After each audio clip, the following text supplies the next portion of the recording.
Hello and welcome. My name is Ijoma Wagu, and I'm faculty at Lagos Business School, Pan Atlantic University. Today, we're going to look at nonprofit organizations. This is the introductory module in the course. And we're going to explore the subject along the lines of the following questions. What are nonprofit organizations? Why do nonprofit organizations exist and why are they important? How is the nonprofit sector different from the public and private sectors? What are the unique characteristics of the nonprofit organizations that make up this sector? And finally, what are the organizational management challenges faced by nonprofits? At the end of the day, we want to be able to develop knowledge of the basic concepts of the nonprofit organization, the characteristics of nonprofit organizations, and the management challenges they face. So, what are nonprofits? So, basically, the idea of a nonprofit um, calls to mind ideas around public service, charitable work, not for earning a profit. But again, the word is used to describe the nonprofit organization, what we know as the NGO here in Nigeria and other parts of the world. So NGOs, nonprofit organizations like Project Alert on violence against women, and thousands of others bear this name of nonprofit organizations, which are generally understood as voluntary, self-governing organizations that are institutionally separate from the government and oriented around a range of social causes or advocacy without market or profit motives. So that, in essence, is the understanding around non-profits. However, it's not a very easy definition because it's not easy to define nonprofits because there are a bewildering variety of names associated with nonprofit organizations due to the different cultures and histories in which our ideas about nonprofit organizations have emerged. For instance, the term nonprofit is more common in the USA, in America, where it's used to highlight the difference of this sector and the organizations in this sector from the system of market dominance of capitalism.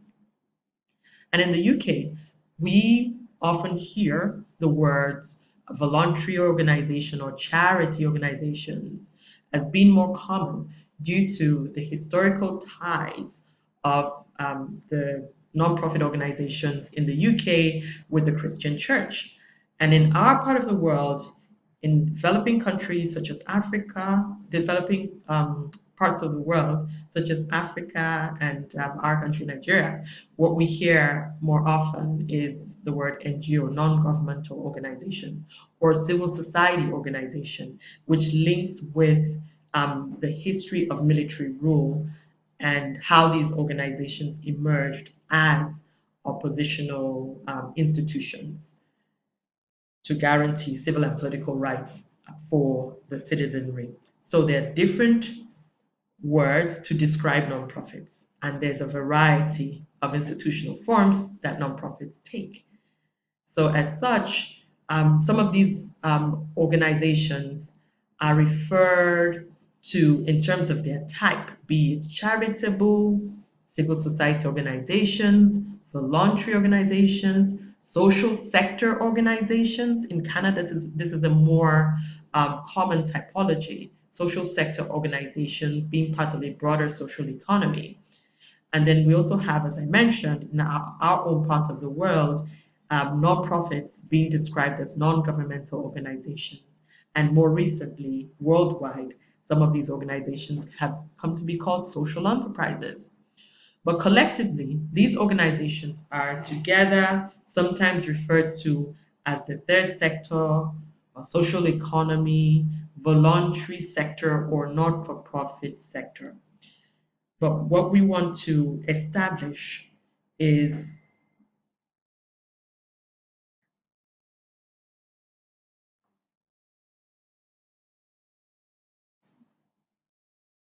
what we want to establish is what they are and what they do.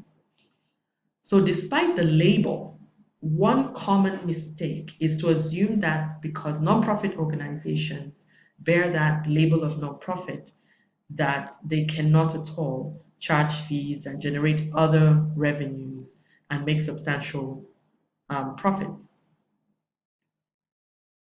As we'll see from the sources of revenue that nonprofits have, we cannot make that assumption.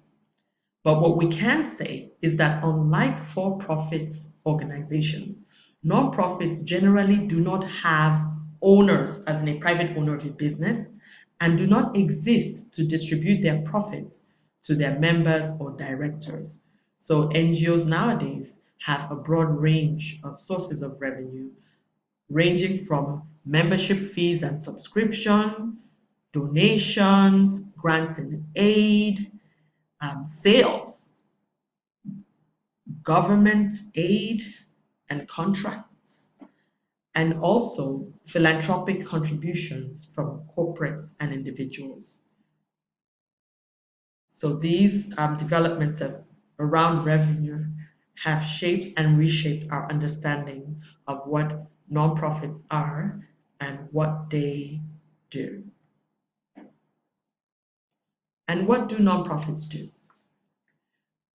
Nonprofits are engaged in many different categories of activity affecting many aspects of society. The various terms are used by different people to include different combinations of activity, which can sometimes be confusing. But a very interesting handbook by Lester Salomon, which focused on America's non-profit sector, outlined a range of activities that nonprofits today engage in. And I can say that it is so in different parts of the world where we see nonprofits involved in a range of issues from environmental justice to animal rights, health issues, research, education, arts and culture, public affairs, to even providing social services. So there are a range of things, a diverse range of activities in which nonprofits are engaged. But why do they even exist?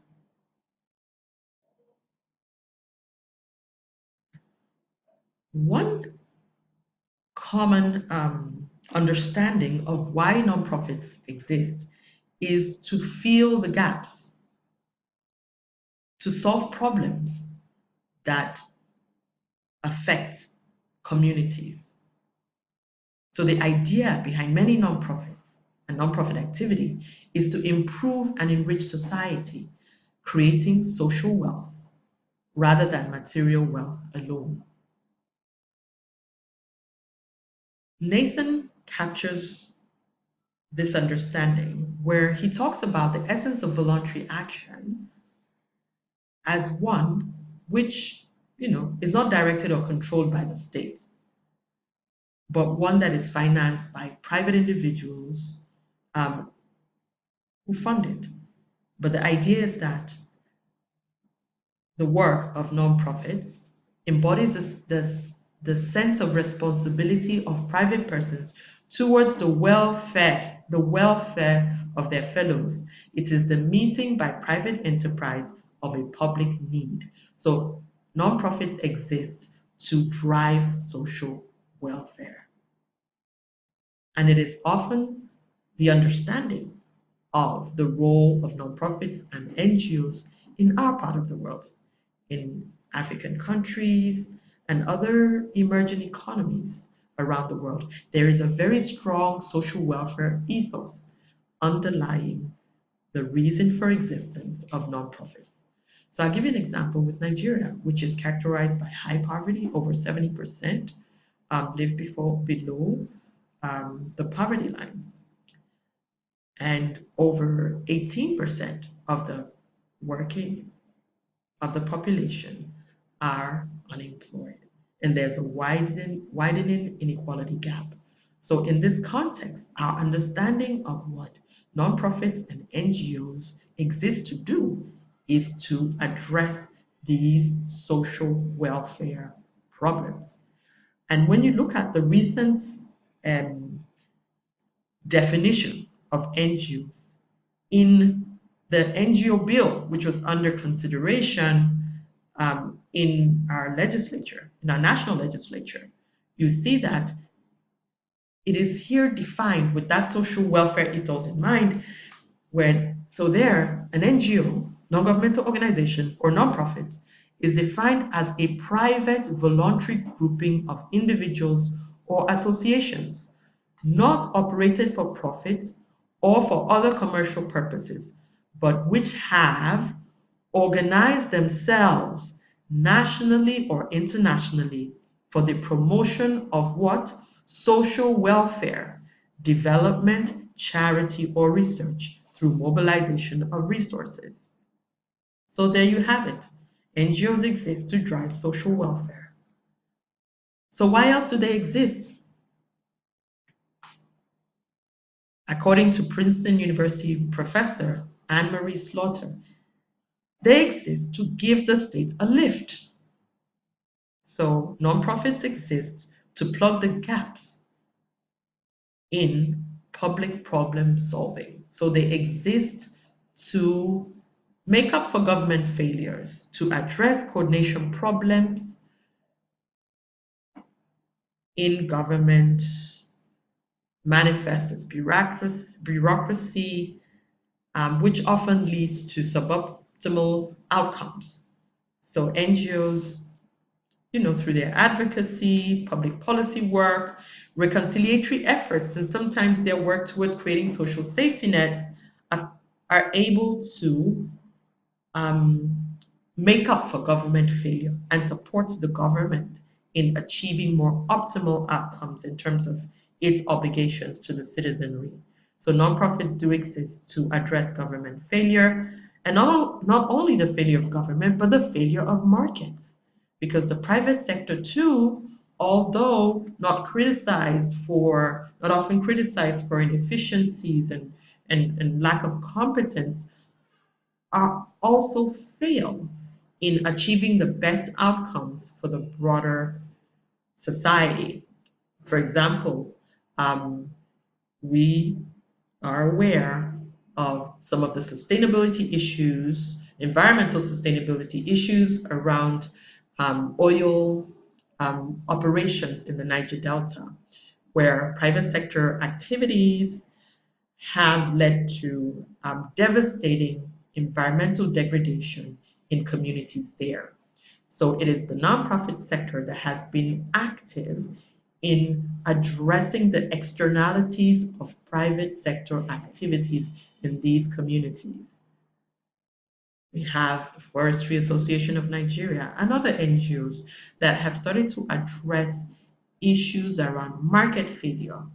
So NGOs, non-for-profits exist to address market failure, to fill gaps that the private sector cannot fill. Nonprofits also exist to deal with political problems, to guarantee civil rights, drive social justice, and, and be effective in conflict resolution, litigation and advocacy, even election monitoring, and in driving civic participation. Activities that are designed in the interest of the public good to create collective goods.